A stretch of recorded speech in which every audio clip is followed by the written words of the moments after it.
Jangan terbawa perasaan kalau mau sukses. Ini sukses bukan di bidang keuangan, tidak. Ini dia bisa pakai dimanapun dia berada. Saya nih dalam politik nih, waktu maju orang potong baliho saya, kepala saya dilubangi, kadang badannya hilang. Kalau saya mau tersinggung, mau sensitif, tiap hari hanya urusannya berkelahi. Cari siapa tuh yang kasih, betul ya sekali, kan? betul sekali dok. Karena saya sibuk itu orang su kampanye, habis tiba-tiba waktu su habis, orang su menang ketemu masih sibuk baku tuntut di polisi. Siapa yang potong saya pun baliho, saya pun kepala hilang nih.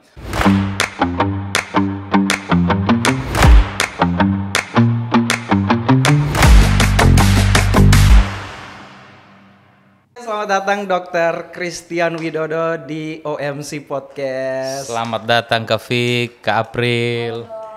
Ya, thank you ya dok sudah datang ke sini. Dengan senang hati. Meluangkan waktunya di tengah-tengah kesibukan yang kalau kita lihat di media sosial ini luar biasa sekali kesibukannya. Oke dok, bagaimana kabar dari dokter dan kesibukannya sampai hari ini?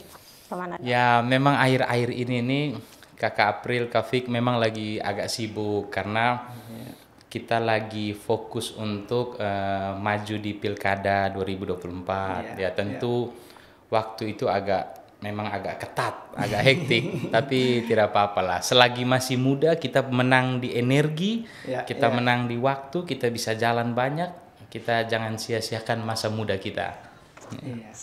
Nah ini kalau bicara Dokter Chris ini memang menarik sekali. Karena apa? Karena ini kita sapaannya dokter, ya kan? Ya, tapi ini politisi yang ini mau maju di panggung Pilkada Kota Kupang ya dok ya? Nah itu gimana sih dok ceritanya dari seorang dokter bisa sampai menjadi seorang politisi? Ya betul Kak Fik, ini pertanyaan yang sering sekali saya dengar. Saya selalu ditanya hal ini di mana-mana. Dulu waktu pertama kali saya memilih masuk politik tahun 2019, saya selalu dibilang ini orang gila. Dia sudah jadi dokter, ya minimal makan sudah bisa lah. Sekolahnya lama, susah. Kita tuh kalau dokter 6 tahun baru jadi dokter umum. Mungkin kalau di fakultas lain 6 tahun bisa dapat S2 tuh. Kami dokter umum tuh setara S1 masih. Sudah sekolahnya susah, bayarnya mahal. Sekarang sudah berhasil, ada pasiennya lumayan lah. Kok dia mau pindah jalur?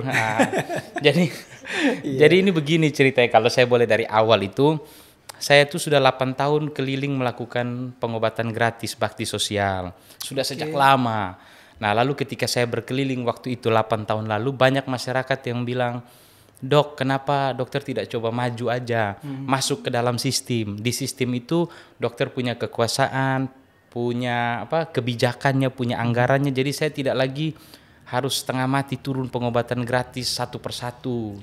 Ya itu awalnya. Lalu pulang saya merenung, betul juga nih bapak mama opa oma bilang nih benar juga nih, mereka bilang nanti kalau dokter maju kami pilih. Lalu saya merenung, betul juga. Kalau saya cuma praktek, itu satu hari paling saya bisa tolong 30 orang. Pagi 15, sore 15. Saya periksa kan, saya paling di ruang praktek itu, saya paling mentok 30 orang.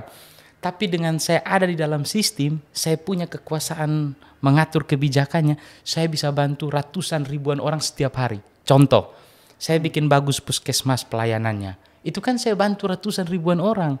Saya bikin kartu BPJS, bantu supaya masyarakat yang belum punya kartu BPJS, saya bantu, saya dorong ke dinas sosial, bantu ke kantor BPJS. Itu kita berdampaknya ke ratusan ribuan orang. Jadi kita tidak hanya di ruang praktek satu hari bantu 30 orang su capek. Mau berapa kuat kita kalau tapi dengan kebijakan kita bantu orang bukan hanya dari segi kesehatan, pendidikan, bantu ruang-ruang kelas baru, anggaran itu kita dorong, bangun sekolah. Bayangkan berapa ribu orang yang kita bisa bantu. Jadi sebenarnya di dalam politik itu kalau kita punya kedudukan, punya posisi, masuk dalam sistem, kita punya sumber daya kebijakan, sumber daya anggaran, dan sumber daya manusia. Sumber daya kebijakan itu kan kita buat kebijakan. Sumber daya anggaran itu kan kita dorong anggarannya, kita ribut di DPR supaya anggarannya didorong untuk masyarakat. Terus sumber daya manusia, kita punya OPD, dinas-dinas. Jadi kita bisa telepon, misalkan Kak Fik nih kesusahan, dok saya ke RSUD Yohanes tapi ada halangan, telepon, saya telepon dinas kesehatannya misalkan. Jadi saya punya sumber daya manusianya nih. Bayangkan, 3 ini sangat powerful. Kak Fik dan Kak April, bayangkan kalau 3 sumber daya ini kita pakai untuk hal yang baik, maka politisi adalah profesi yang mulia. Tapi kan selama ini kadang-kadang, ini oknum ya, kadang-kadang ada yang salah gunakan. Ada yang salah gunakan. Padahal saya berpikir tiga kekuasaan ini kuat, powerful sekali. Kalau bisa saya pakai untuk hal yang baik, saya bisa bantu banyak orang. Itulah kenapa saya memilih saya harus masuk dalam sistem. Gimana dokter membagi waktu? Pastinya sangat sibuk, apalagi sebagai dokter, sebagai anggota DPRD, sebagai ketua partai, dan sekarang mau maju di pilkada. Nah, apalagi kita lihat sepertinya dokter juga suka olahraga. Ini dari bodinya fit sekali. Iya. Body idamannya para ladies nih. Para mak-mak yang banyak. Bukan ladies. Saya kalau diminta foto biasa sama mak-mak. Karena susah laku lah. Tapi kalau diminta foto sama mak-mak itu artinya memang itu sampai kepada perasaan itu. Iya betul. Mak-mak itu paling luar biasa. Kalau mama-mama tuh sayang dengan kita, itu kalian jangan ganggu. Ya, jadi kembali ke tadi, gimana mengatur waktu. Memang waktu ini padat sekali, sehingga saya berusaha untuk bangun lebih pagi. Jadi kalau mungkin kita tuh sebenarnya tidur tuh, sebenarnya kita 6-8 jam tuh sudah cukup.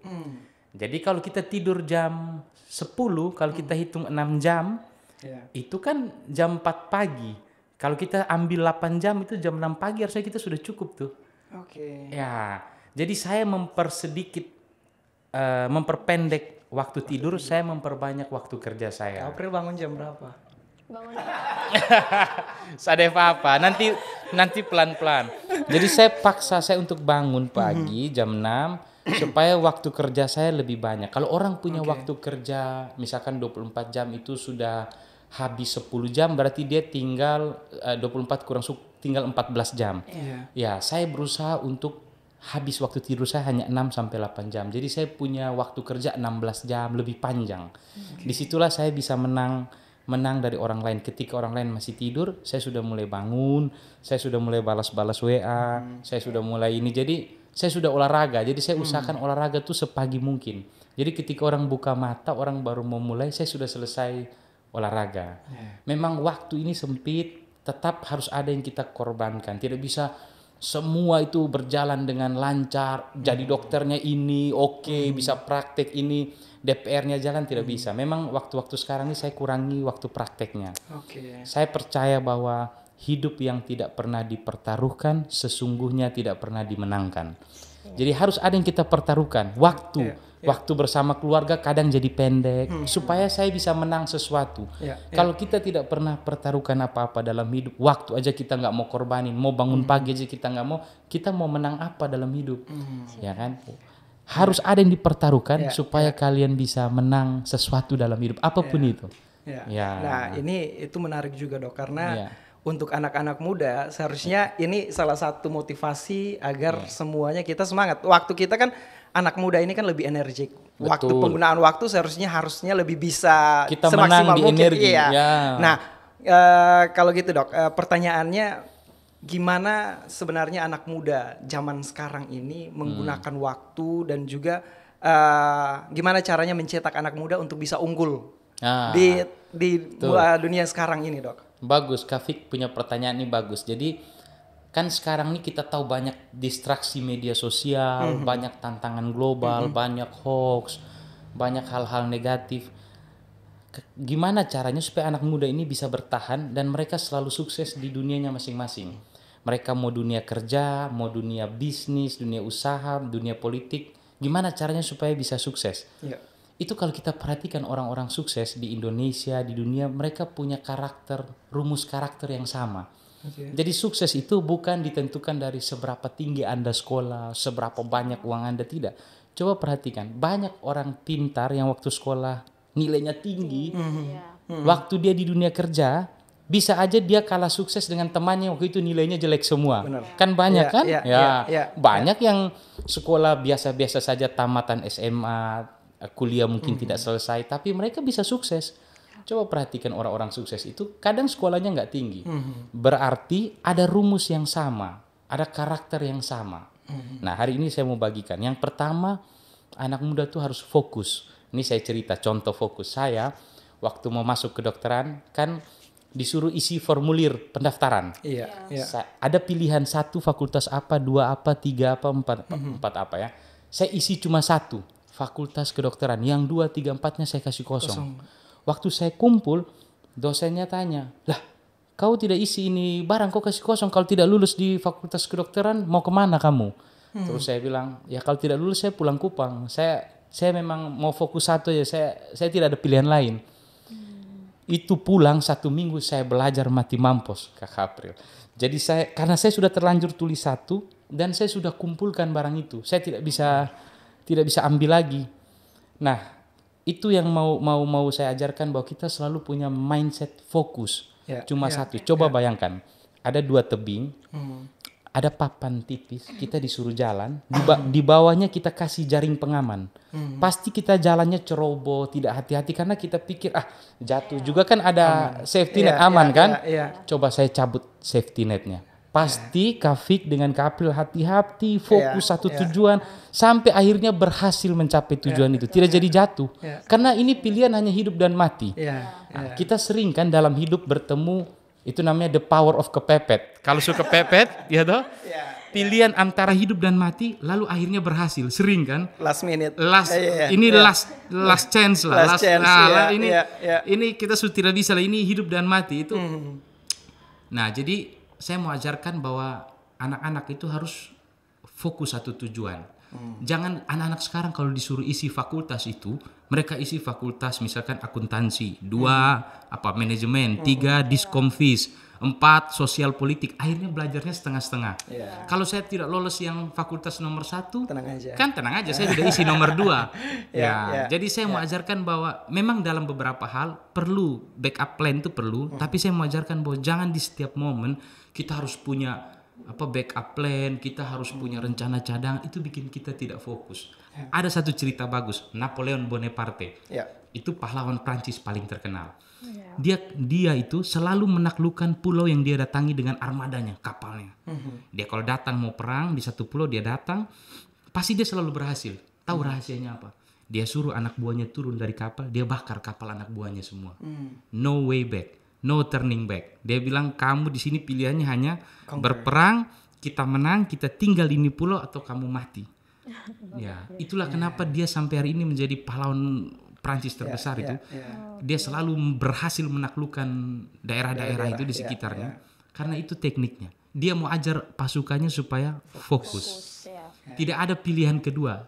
Jangan sampai kalau dia baru datang terus ada yang kena tembak, yang lain naik kapal lari pulang. Itu kan tidak fokus, dia bakar kapalnya. Dia bilang kalian tidak bisa lari. Itu yang saya mau ajarkan. Anak-anak muda itu harus fokus. Stay fokus. No distraction. Tunnel vision. Jadi kalau lihat tuh dari lubang sedotan di ujung sana tuh, kacamata kuda. Jangan ini hari bisnis, ini hari bisnis podcast. Misalkan ke April nih. Terus ke April lihat-lihat, kayaknya beta pungkawan jual keripik pisang enak juga nih. Terus April mulai sendiri fokus nih. Nanti besok coba-coba juga mulai. Akhirnya dia punya bisnis banyak tapi soal ada yang jalan. Karena fokus. Sendiri fokus. Jadi Kak April gimana? Harus fokus. Harus fokus ya. Kayaknya Kak April dan Kak Fik fokus. Karena podcastnya jalan, laundry-nya jalan. itu satu. Itu satu Kak Fik. Fokus. Ini kan tadi ditanya bagus Kak Fiknya pertanyaannya. Apa caranya supaya anak muda bisa sukses? Yang kedua, mereka harus jangan baper. Jadi banyak anak muda jangan terbawa perasaan kalau mau sukses. Ini sukses bukan di bidang keuangan, tidak. Ini dia bisa pakai dimanapun dia berada. Mau dia masuk dunia politik, mau dia masuk dunia kerja, jangan baper. Kita lihat, banyak teman saya cerita, pengusaha. Dok, ketong nih kalau ketong tegur, ketong pembawahan, ketong pimpinan, manajer perusahaan. Tegur, besok dong izin Mbak I meninggal. Habis itu 3 hari bikin salah, tegur, dong izin le Mbak I meninggal. Orang yang sama izin terus Mbak I meninggal tiap minggu. Nah, itu kan dia sensitif, dia terbawa perasaan. Begitu ditegur dia mau pindah itu, tapi dia sudah tidak nyaman, dia alasan macam-macam. Mental health orang. Jadi kita harus punya mental yang tough, yang tangguh. Kita mau menghadapi apapun, kita harus gimana mau bertahan di perusahaan itu kalau dia pindah-pindah terus. Saya nih dalam politik nih, waktu maju orang potong baliho saya, kepala saya dilubangi, kadang badannya hilang. Kalau saya mau tersinggung, mau sensitif, tiap hari hanya urusannya berkelahi, cari siapa tuh yang kasih. Betul sekali, kan? Betul sekali dok. Karena saya sibuk itu orang su kampanye, habis tiba-tiba waktu su habis, orang su menang, ketemu masih sibuk baku tuntut di polisi. Siapa yang potong saya pun baliho, saya pun kepala hilang nih. Padahal cari itu barang kan sonde gampang. Justru itu jadi distraksi dok. Distraksi kan, kembali ke tadi fokus. Fokus, jangan baper, kemudian konsisten. Banyak orang yang komitmen tapi tidak konsisten. Komitmen itu hanya untuk memulai sebuah pekerjaan, tapi konsisten untuk mengakhiri pekerjaan itu. Komit ini gampang nih.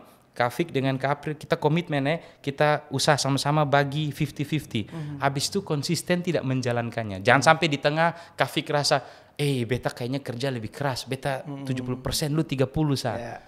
Ya toh? Komitmen kita pacaran itu gampang di awal. Saya akan setia, pacar saya satu. Habis itu tidak konsisten. Habis itu seiring jalan mulai kiri kanan. Nah, jadi tanpa komitmen Anda tidak bisa memulai sebuah pekerjaan, tapi tanpa konsistensi Anda tidak bisa mengakhiri pekerjaan itu.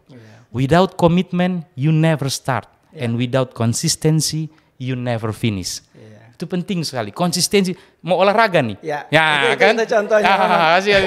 Olahraga nih, komit di awal nih. Beta siap. Minggu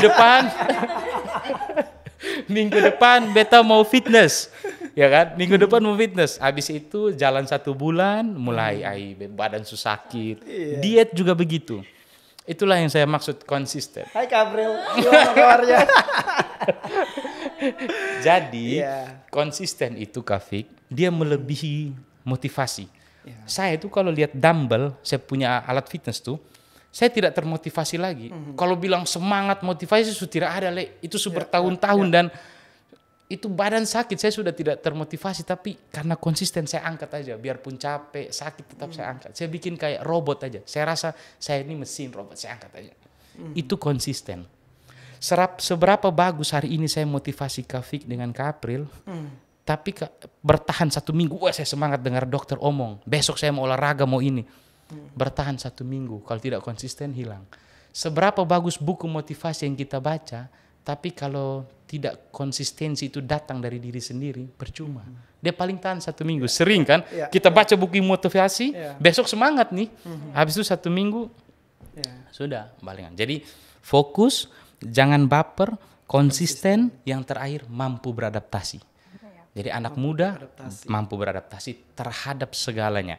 Lihat dunia sekarang. Orang dulu kita masih laptop, sekarang AI. Orang dulu mesin ketik, kita sekarang sudah lompat pakai AI. Ya kan?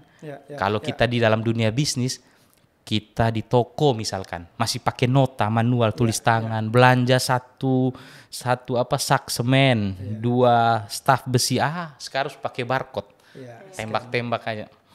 Jadi dalam dunia apapun, kalau kalian mau berhasil harus mampu beradaptasi. 4 itu aja cukup. Itu anak muda pakai dalam dunia apapun. Siap dok. Nah menurut dokter ini apakah kreativitas, talenta itu dimiliki semua orang atau cuma gift kepada orang-orang tertentu saja? Gimana dok? Menurut dok seperti apa? Menurut saya talenta itu semua orang punya, tapi di bidangnya masing-masing dengan caranya masing-masing. Tapi intinya saya ini orang yang percaya pada kerja keras. Saya tidak terlalu percaya pada talenta. Fansnya Cristiano Ronaldo pasti. Cristiano Ronaldo, Michael Schumacher, Muhammad Ali. Jadi saya percaya bahwa kerja keras itu bisa mengalahkan talenta. Hard work and dedication itu mengalahkan talent. Ya, ada satu kalimat saya senang sekali. Dia bilang begini, luck is opportunity meet preparation. Jadi keberuntungan adalah kesempatan bertemu dengan persiapan. Kesempatan dan kerja keras bertemu, itulah keberuntungan. Jadi jangan bilang keberuntungan tuh beta hoki ini hari beta sukses. Tidak, itu karena kamu kerja keras bertemu dengan peluang, kesempatan. Ya. Luck is when opportunity meet preparation. Itu saya setuju sekali. Kerja keras, bayangkan Cristiano Ronaldo, dia punya talentanya main bola. Tapi kalau dia tidak kerja keras sejak kecil, latihan bola sejak umur 5 tahun, pulang paling terakhir, itu pasti tidak akan jadi Cristiano Ronaldo hari ini. Iya. Dan justru banyak orang, banyak anak muda yang punya talenta, tetapi mereka justru tidur, talentanya tidur, tidak digunakan. Betul, setuju Kak Fik. Itu juga merupakan jadi hard work itu emang salah satu poin penting sekali untuk anak muda, untuk kita semua.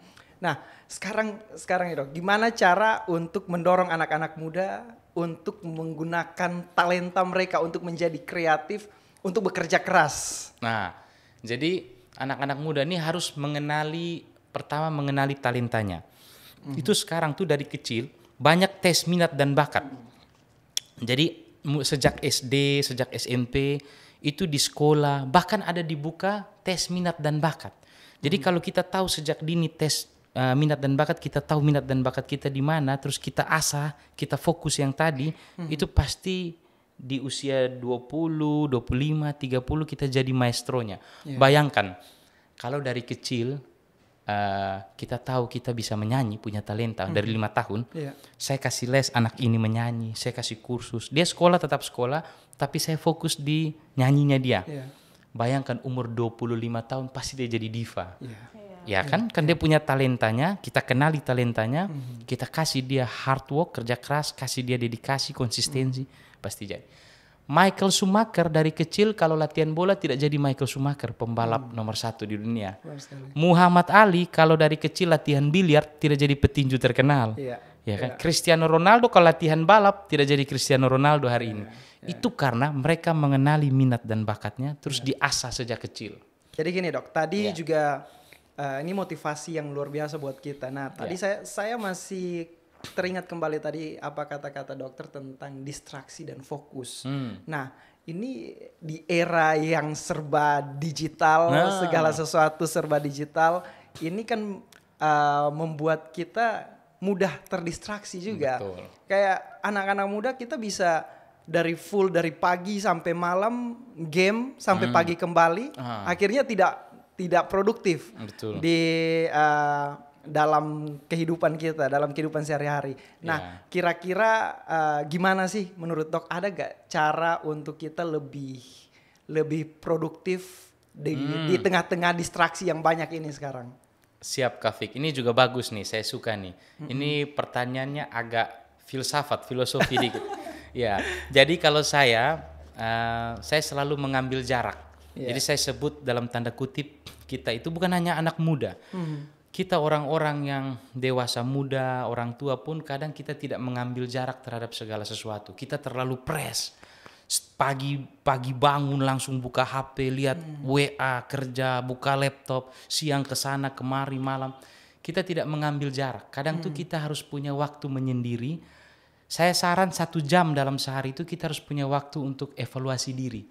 Hari ini Kak Fik sudah bikin keputusan yang benar atau belum? Hari ini tadi saya ada kurangnya di mana? Harus punya me time. Handphone saja itu kalau tidak di restart kan hang. Ya kan? Panas mesinnya. Jadi otak kita itu terdiri dari 86 miliar neuron. Itu bayangkan dia mengolah informasi 1 detik itu informasi banyak sekali yang masuk. 86 miliar neuron. Neuron itu saraf. Dia bertemu bersambung namanya sinaps menjadi 1000 triliun, 1 kuadriliun itu. 1000 triliun sambungan saraf. Bayangkan informasi yang masuk di kepala kita tuh. Dan kita tidak punya waktu untuk menyendiri, untuk beristirahat, mengambil jarak sejenak. Itu hang nanti kita. Jadi saya cerita kalau saya bangun pagi jam 6, saya tidak mau main HP dulu, saya pinggirkan HP-nya. 1 jam itu saya keluar, saya lihat yang hijau-hijau, saya tarik napas, sembur 10 kali. Kalian mau bilang apapun terserah, meditasi, ada yang bilang berdoa, you name it. Ada yang bilang itu namanya berdoa, ya silakan. Ada yang bilang itu namanya meditasi, silakan. Ada yang bilang itu latih pernapasan, silakan. Pokoknya intinya harus punya waktu untuk menyendiri dulu, merenung hari ini saya mau buat apa, ya kan? Slow down little bit. Jadi jangan rush. Satu hari itu ini dari bangun pagi baru buka mata, handphone di sebelah ambil, kamu sudah bangun kok belum saya guys. Itu nanti 1 jam dulu. Jadi berdoa, kalau saya begitu, bangun berdoa, terus saya tarik napas, saya ngopi dulu, saya lihat yang hijau-hijau, saya lihat di cermin, saya bilang hari ini saya mau bahagia, saya senyum, saya mau kerja keras. Nah itu namanya mengambil jarak dalam hal apapun. Kalau kalian lihat buku novel, buku cerita, atau kalian baca apa saja, di dalam sebuah kalimat itu pasti ada spasinya, ya kan? Bayangkan kalau tidak ada spasinya, saya tempel semua itu kata-kata, tidak ada maknanya, kan sulit kan? Jadi spasi itu memberi makna kepada sebuah kalimat, jarak itu memberi makna kepada kehidupan kita. Jadi kita tuh jangan semua kita tempel gitu. Habis dari pacaran, kerja, turun pulang, apa ini, jangan. Harus ada jarak. Itu saran saya. Ya, ini motivasi yang luar biasa buat anak-anak muda, karena kan kadang-kadang juga tadi kita hard work, tetapi di satu sisi selain hard work kita juga harus punya me time, spare time untuk diri kita sendiri, merenung. Jadi spare time tuh nggak harus yang kita pergi ke salon, tidak. Spare time, me time tuh di kamar, kadang merenung keputusan saya, namanya kontemplasi. Oke, Dok, kita masuk pada pertanyaan yang terakhir. Jadi pesan dokter kepada anak-anak muda di luar sana yang mau berpolitik, kira-kira itu seperti apa, Dok? Ya, saya mau pesan bahwa kita nih anak muda jangan apatis terhadap politik. Jangan tidak peduli terhadap politik. Kalau selamanya kita berpikir politik itu kotor, maka selamanya dia kotor. Karena kita orang muda ini yang merasa diri baik, bersih, kita menarik diri semua. Kita bilang, jangan dekat-dekat, itu kotor. Lah terus kalian minta itu bersih. Kan kalian yang bersih-bersih semua, Kafik orang bersih, Kak April, semua menarik diri. Saya tidak mau dekat-dekat. Terus kalian marah-marah bilang politik itu kotor. Nanti saya balik, terus kalian yang bersih-bersih kemana? Ayo sini. Kalau ini barang kotor, kita harus masuk ke dalam, lompat, menyelam ke dalam supaya makin banyak. Karena jumlah itu harus jumlah orang baik lebih banyak dari jumlah orang jahat, baru bisa itu barang jadi baik. Kalau misalkan saya sendiri, misalkan ada kolam, ibaratnya kolam tuh hitam, kita tetesi cat putih, sedikit catnya, itu kolam tetap hitam, nggak bisa jadi putih.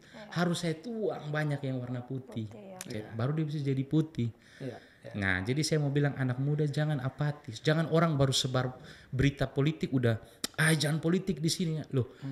Politik itu mempengaruhi kebijakan, mempengaruhi kehidupan kita semua ini. Nanti suatu saat gara-gara politik tidak boleh ada lagi podcast di dunia ini, kan bisa aja, ya toh? Ada harga minuman 1 gelas aqua di Afrika sana jadi mahal sekali, kita akhirnya tidak bisa makan minum karena politik. Karena politik, kebijakan, kerusuhan, harga barang naik. Saya bilang sama saya punya teman-teman pengusaha, kalian tidak boleh apatis terhadap politik. Kalian bilang, kita berusaha aja, kita mau santai di usaha kita. Kita semua peduli dengan politik. Kalau kerusuhan kalian tidak bisa berusaha, orang jarah kalian punya toko, orang bikin rusuh. Itu kan karena politik. Terlibat dalam politik itu bukan berarti jadi caleg, tidak. Maksudnya itu melek politik. Artinya mau memilih itu dibaca dulu orangnya. Ini si A track recordnya begini, si B begini. Itu maksud saya. Terlibat dalam politik itu artinya mau membaca, ada edukasi politik. Tidak harus Kafik besok saya juga mau jadi caleg lah. Tidak harus segitu. Terlibat dalam politik itu kayak Kak April mulai podcast, baca-baca. Ternyata saya pilih aja presidennya si A lebih bagus daripada si B. Itu sudah terlibat dalam politik, melek politik. Padahal kan memang sebenarnya politik itu sesuatu yang baik. Pada dasarnya kan politik itu adalah seni tempat di mana kita mengambil kebijakan untuk kepentingan banyak orang. Betul sekali. Kekuasaan yang tadi 3 itu. Cuma karena disalahgunakan oleh oknum, akhirnya kan jadi terkesan negatif. Padahal tidak. Dan oleh karena itu memang kita sekarang kalau mau membalikan itu menjadi sesuatu yang positif, kita juga yang harus terjun ke dalam untuk membuat itu jadi positif. Iya, gitu kan, Dok? Betul. Betul sekali. Oke. Well, thank you Dok buat inspirasinya, buat motivasinya. Thank you. Ini kita juga banyak belajar dari semuanya ini yang sudah disampaikan pada saat ini. Dan juga buat semua teman-teman yang menyaksikan akan podcast kita pada saat ini, please consider to like, comment, dan juga subscribe untuk terus mendukung akan channel ini. Kita semakin maju bersama ke depan. Oke, sampai jumpa di dalam podcast kita selanjutnya. Oke, thank you Dok. Thank you Kak Thank you Kak